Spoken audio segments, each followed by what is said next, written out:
नमस्कार, मैं हूं निकिता और आप देख रहे हैं सत्य हिंदी। एक नजर डालते हैं अब तक की सुर्खियों पर। बिहार विधानसभा चुनावों की मतगणना में शाम 8:30 बजे तक कुल 202 सीटों के नतीजे घोषित हो गए हैं। चुनाव आयोग की वेबसाइट के मुताबिक एनडीए को अब तक 168 सीटें मिली हैं और अभी बीजेपी 9 सीटों पर आगे है, जबकि जेडीयू 17 सीटों पर आगे चल रही है। वहीं महागठबंधन के खाते में अब तक 26 सीटें आई हैं। आरजेडी 5 सीटों पर और कांग्रेस 1 सीट पर अभी भी आगे चल रही है। चुनाव आयोग की वेबसाइट के अनुसार बीजेपी 80, जनता दल यूनाइटेड यानी जेडीयू 67, आरजेडी 20, लोक जनशक्ति party Ramvilas 16, Congress 4, AIMIM 5, Hindustani Awam Morcha secular 4, राष्ट्रीय लोक मोर्चा 3, CPI-ML 2, CPM 1, Indian inclusive party IIP 0 और बहुजन समाज पार्टी 0। हालांकि ये दोनों पार्टियां 1 सीट पर आगे चल रही हैं।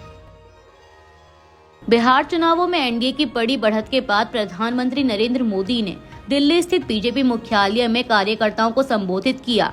उन्होंने कहा कि लोहा लोहे को काटता है और कुछ दलों के तुष्टीकरण वाले MY फॉर्मूले को बिहार के लोगों ने नकार दिया है। मोदी ने कहा कि जनता ने नया सकारात्मक फॉर्मूला चुना है, महिला और यूथ यानी MY। उन्होंने बताया कि बिहार देश के सबसे युवा राज्यों में से एक है और सभी धर्मों व जातियों के युवाओं ने विकास के लिए वोट दिया है। पीएम ने युवाओं, महिलाओं, किसानों, श्रमिकों, दुकानदारों और मछली पालकों को धन्यवाद दिया। उन्होंने कहा कि नीतीश कुमार ने शानदार नेतृत्व दिया और एनडीए कार्यकर्ताओं ने बूथ स्तर पर बेहतरीन तालमेल दिखाया। बिहार विधानसभा चुनावों में एनडीए को मिल रही भारी बढ़त पर प्रधानमंत्री नरेंद्र मोदी ने नई दिल्ली स्थित बीजेपी मुख्यालय में कहा कि बिहार के लोगों ने बिल्कुल गर्दा उड़ा दिया है। उन्होंने कहा कि जनता ने सारे रिकॉर्ड तोड़ते हुए 2010 के बाद का सबसे बड़ा जनादेश दिया है। पीएम मोदी ने कहा कि एनडीए जनता जनार्दन का सेवक है और लोगों ने फिर एक बार एनडीए सरकार को चुन लिया है। उन्होंने दोहराया कि बिहार में अब कट्टा सरकार की वापसी नहीं होगी। मुख्यालय पहुंचने पर राजनाथ सिंह और अमित शाह ने उन्हें मखाना की माला पहनाई। बीजेपी अध्यक्ष जेपी नड्डा ने इन नतीजों को प्रधानमंत्री पर जनता के अटूट विश्वास का प्रमाण बताया। इससे पहले पीएम ने एक्स पर लिखा कि अच्छे शासन, विकास और सामाजिक न्याय की जीत हुई है। बिहार चुनाव में एनडीए को मिल रही भारी बढ़त के बीच जेडीयू का एक ट्वीट चर्चा का विषय बन गया है। दरअसल ट्वीट में नीतीश कुमार को दोबारा मुख्यमंत्री बताने के बाद उसको कुछ समय बाद हटा दिया गया। जेडीयू के इस ट्वीट में लिखा गया था, न भूतो न भविष्यति। नीतीश कुमार बिहार के मुख्यमंत्री थे, हैं और रहेंगे। लेकिन कुछ ही देर बाद जेडीयू के आधिकारिक एक्स हैंडल से इस ट्वीट को डिलीट कर दिया गया, जिसे एनडीए के भीतर तनाव और बीजेपी द्वारा नेतृत्व परिवर्तन की संभावना के रूप में देखा जा रहा है और सियासी गलियारों में से लेकर कई तरह के सवाल उठ रहे हैं।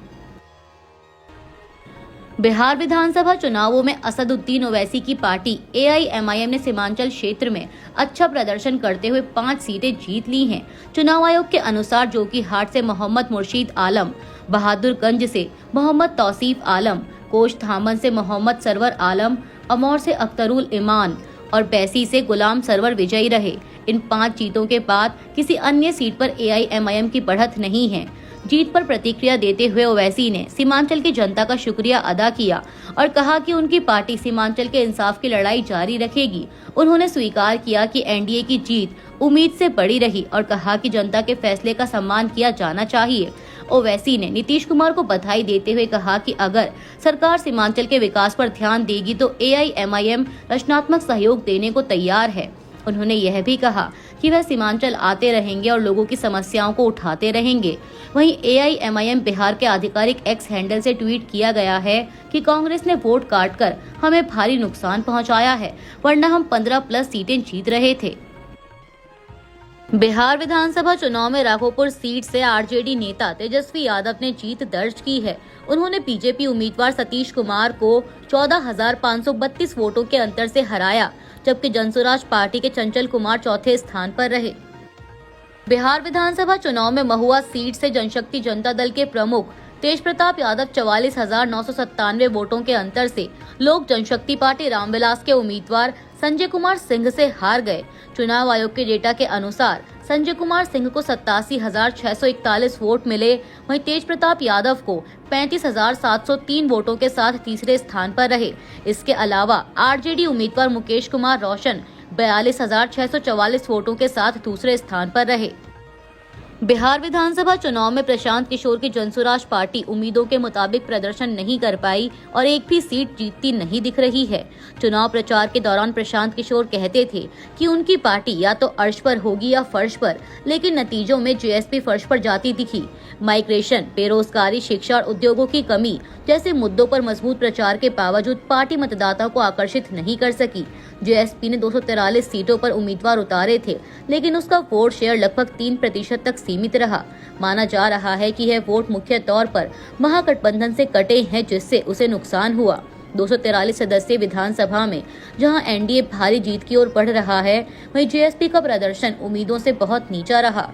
राजनीतिक विश्लेषकों का मानना है कि बिहार की राजनीति आज भी जातीय समीकरणों और पुराने दलों पर आधारित है।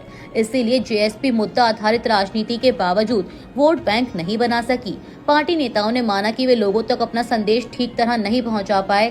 प्रशांत किशोर की 3000 किलोमीटर पद यात्रा और युवाओं को जोड़ने की कोशिश चर्चा तो बनी, लेकिन वोटों में नहीं बदल सकी। आगे पार्टी का भविष्य इस बात पर निर्भर करेगा कि वह इस हार से कितना सीखती है।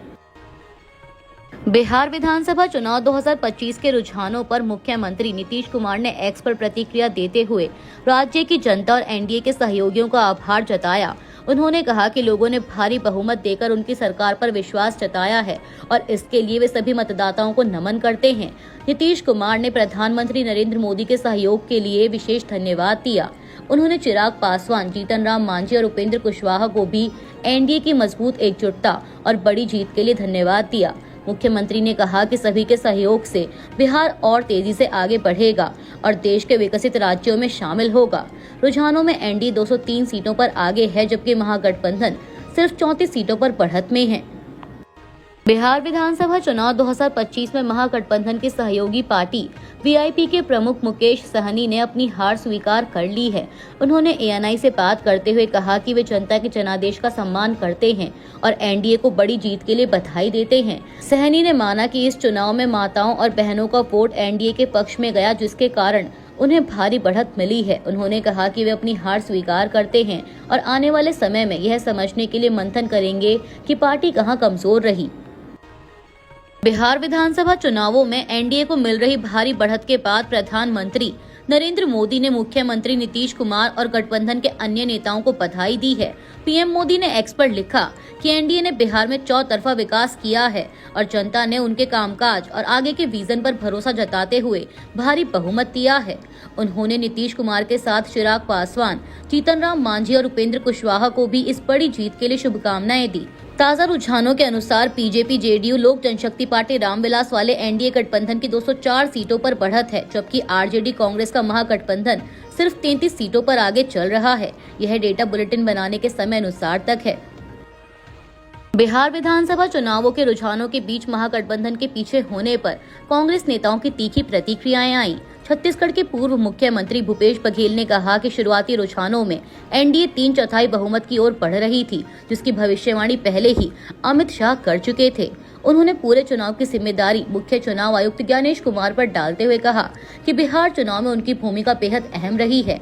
अगर कोई एक व्यक्ति जिम्मेदार है तो वह ज्ञानेश कुमार है। मैं उन्हें शुभकामनाएं देता हूं, वह सभी बधाइयों के हकदार हैं। चुनाव आयोग ने जिस तरह काम किया है उसमें ज्ञानेश कुमार की बड़ी भूमिका है और मैं उन्हें बधाई देता हूं। वहीं कांग्रेस के वरिष्ठ नेता अशोक गहलोत ने आरोप लगाया कि लोकतंत्र खतरे में है और महाराष्ट्र व हरियाणा जैसी स्थिति बिहार में भी दोहराई गई है। उन्होंने कहा कि चुनाव में धनबल का खुलकर इस्तेमाल हुआ और चुनाव आयोग सरकार का साथ देता रहा। गहलोत ने यह भी आरोप लगाया कि मतदान के दौरान 1,35,00,000 महिलाओं के खातों में 10,000 रुपए भेजे गए, जो निष्पक्ष चुनाव पर सवाल खड़ा करता है। अभी के लिए इतना ही। बाकी की देश दुनिया की बड़ी खबरों के लिए जुड़े रहिए सत्य हिंदी के साथ।